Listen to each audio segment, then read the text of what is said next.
भगवान ने कहा मांगो क्या चाहिए। बड़ी इतने सुंदर राजा हुए महाराज रंतिदेव।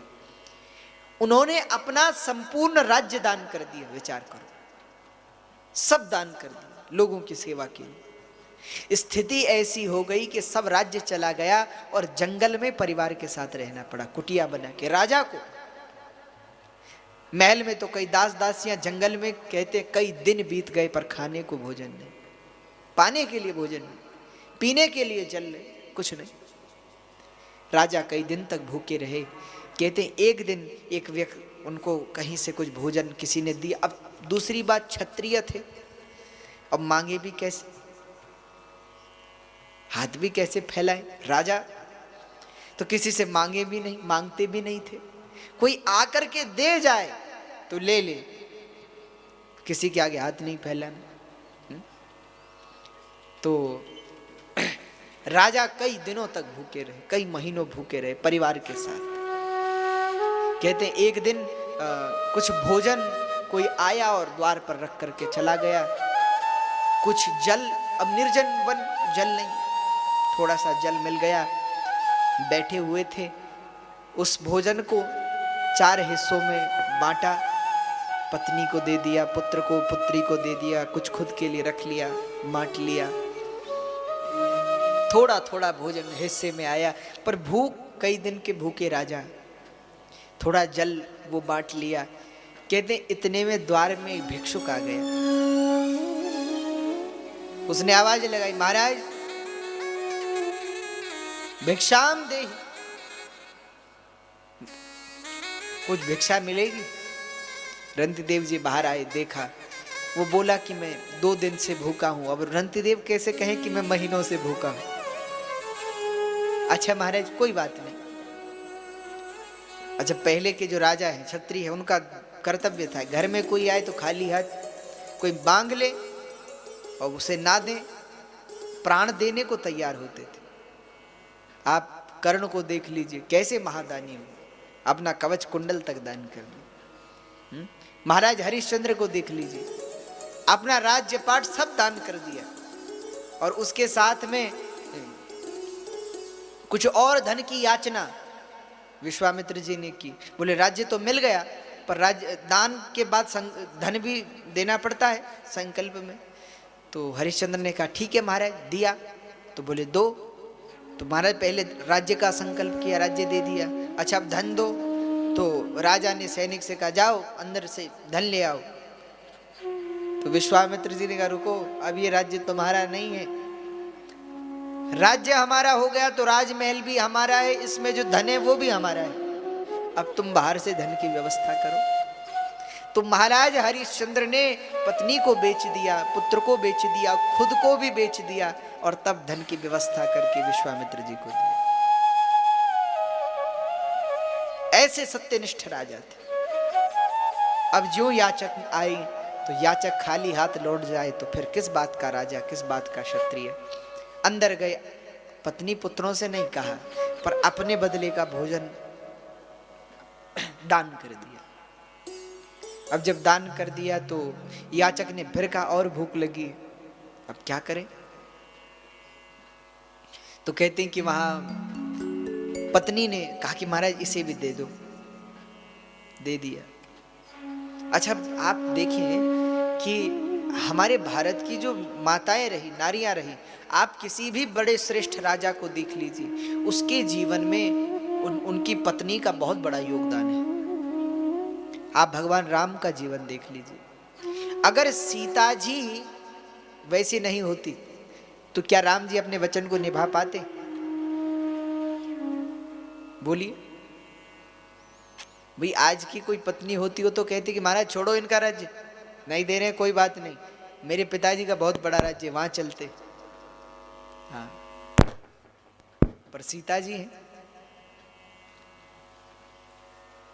हर अच्छा किसी ने सीता जी से पूछा कि आपको 14 वर्ष वनवास रहना पड़ा तो दुख नहीं हुआ? तो सीता जी ने कहा कि अच्छा कई लोग भगवान राम पर भी कई प्रत्यारोप आरोप लगाते हैं कि राम जी ने जो है सीता जी को त्याग दिया। जब उनके गर्भ में लवकुश थे, गर्भवती थी सीता जी। तो कुछ लोगों के कहने पर सीता जी का परित्याग कर दिया राम जी ने।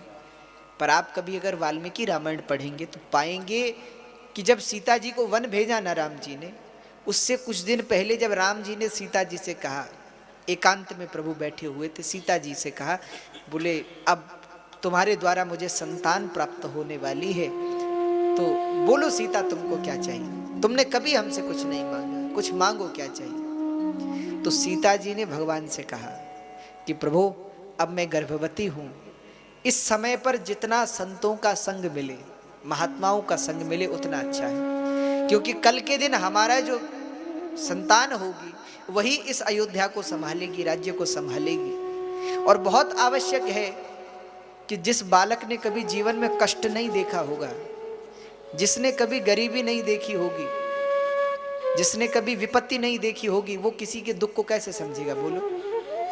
जिस बच्चे ने सदा सुख ही सुख देखा है, क्या वो किसी का दुख समझेगा?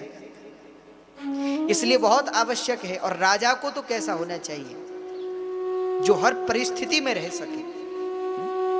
तो महाराज मेरा विचार है, क्यों ना कुछ दिन आप मुझे वन में ऋषियों के आश्रम में छोड़ आए, ऋषियों के साथ वहां प्रभु नाम का जाप भी होगा, उनके द्वारा सत्संग भी मिलेगा, उनका आश्रय भी मिलेगा, तो उनकी दया कृपा से जो संतान होगी वो भगवत भक्त होगी। तो ये सीता जी ने मांगा है भगवान से। और आप आनंद रामायण में पढ़ेंगे तो बड़ी कहते जनक जी और मैना जी खुद वाल्मीकि जी के यहाँ सीता जी की देखभाल करती, जब वाल्मीकि जी के यहाँ सीता जी गई। पर आज के समय में लोग उसको बहुत तोड़ मोड़ करके दिखाते हैं कि सीता जी ने वहाँ बहुत कष्ट किया, जबकि वहाँ सीता जी की सेवा के लिए आनंद रामायण में कहा है कि बहुत सी दास दासियों की व्यवस्था वाल्मीकि जी के यहाँ कर रखी थी प्रभु ने। तो भैया ऐसी पत्नी श्री सीता जी जैसी। और यहाँ आप देखें महाराज रंती देव की जो पत्नी है, उन्होंने कहा कि महाराज ये भी आप दे दो, तो महाराज रंती देव ने वो भी दे दिया। अच्छा याचक गए, अब वो महात्मा चल पड़े। अब फिर देखा कि दो हिस्से बचे पुत्री के पास, पुत्र के पास। अब माता पिता को भूखे देखकर बालक कैसे पाए, तो उसके दो हिस्से कर दिए। पुत्री ने आधा माँ को दे दिया, पुत्र ने पिता को दे दिया। अभी भोजन शुरू भी नहीं किया, भोजन करने बैठे तो इतने में एक चांडाल उपस्थित हो गए। महाराज भूख लगी, कुछ मिलेगा, जो कुछ था वो पा गया, सब अन्न पा गया। अब जल बचा, अब जल उन्होंने कहा चलो जल है तो पानी पीकर प्यास बुझा ले। इतने में उस चांडाल ने कहा महाराज मेरा कुत्ता भी बड़ा प्यासा है, इसको कुछ मिल जाए तो बड़ी कृपा होगी। तो कहते महाराज रंती देव ने बचा हुआ जल उस कुत्ते को पिला दिया। उनकी दान निष्ठा को देख करके तत्काल भगवान प्रकट हो गए, क्योंकि भगवान ही उस रूप में परीक्षा लेने आए हुए थे। तो जब भगवान रंती देव जी पर प्रसन्न हुए, भगवान ने कहा रंती देव तुम जैसा कोई भक्त हमारा हुआ नहीं, मांगो तुमको क्या चाहिए। तो रंती देव जी ने भगवान से कहा न त्वहं कामये राज्यम न स्वर्गम न पुनर्भवम। हे प्रभु मुझे क्या चाहिए? न त्वहं कामये राज्यम न स्वर्गम न पुनर्भवम। मुझे राज्य नहीं चाहिए, मेरा जो राज्य गया वो नहीं चाहिए, और न स्वर्गम, स्वर्ग भी नहीं चाहिए, न पुनर्भवम, न मुक्ति चाहिए।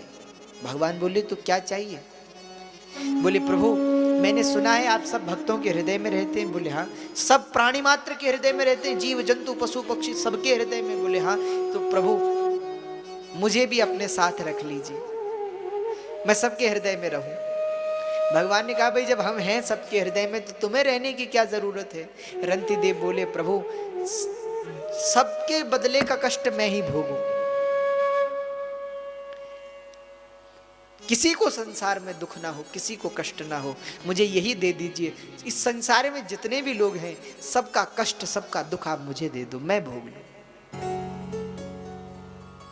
तो ऐसे दो ही लोग हुए जिन्होंने भगवान से दुख की याचना की, कष्ट की याचना की। आज कुंती जी कहती हैं पर भगवान बोले मैं दुख नहीं दे सकता, क्यों? अच्छा देखो, अगर आपको साक्षर बनना है, पढ़ा लिखा बनना है, तो कहां जाना पड़ेगा? बोलो, कहां जाते हैं पढ़ाई लिखाई के लिए? विद्यालय जाते हैं, स्कूल जाते हैं। पर अगर अनपढ़ रहना है तो कौन से स्कूल में जाना पड़ता है? कहीं जाना पड़ता है? भाई सीधी सी बात है, आप नहीं पढ़ोगे लिखोगे, स्कूल नहीं जाओगे, तो सीधी सी बात है, अनपढ़ रह जाओगे। वैसे ही अगर आप प्रभु का चिंतन करते हो और अगर नहीं करते, मान लीजिए कोई भगवान की भक्ति में नहीं है, तो ऐसा नहीं है कि उसको दुख आएगा, आप दुख के भागी स्वयं बनते हैं। क्योंकि व्यक्ति के दुख का कारण क्या है? पूर्व जन्म के कर्म और यह जन्म के कर्म। पर जो व्यक्ति भगवान की भक्ति में करेगा, भगवान के नाम में लगेगा, भगवान पग पग पर उसके सहारे बनेंगे। हर रास्ते पर कोई भी संकट आए, भगवान उसको संभालेंगे। जैसे अर्जुन के रथ पर भगवान बैठे हैं ना, अर्जुन के रथ को भगवान संभालते हैं, अर्जुन की रक्षा करते हैं। और अगर आपके पास भगवान नहीं होंगे तो दुख को बुलाना नहीं पड़ेगा, दुख स्वतः हो जाएगा, कष्ट स्वयं आएंगे। इसलिए भैया प्रभु नाम में लग जाओ। कुंती जी से भगवान कहते हैं, जब तक आपके पास मेरी भक्ति है, मैं आपको दुख कैसे दे दूं, कैसे आपको कष्ट दे दूं? कुंती जी ने कहा, प्रभु अगर दुख नहीं दे सकते तो फिर 2 वरदान दो, एक नहीं तो फिर 2। क्या? बोले पहला, आपको जब जब याद करूं आप मेरे सामने प्रकट हो जाना, जब याद करूं, ठीक है। और दूसरा, बोले प्रभु कुछ दिन और हस्तिनापुर रुक जाओ, कुछ दिन बाद चले जाओ। भगवान ने कहा तथास्तु। यहाँ कुछ दिन और भगवान हस्तिनापुर में ठहरे।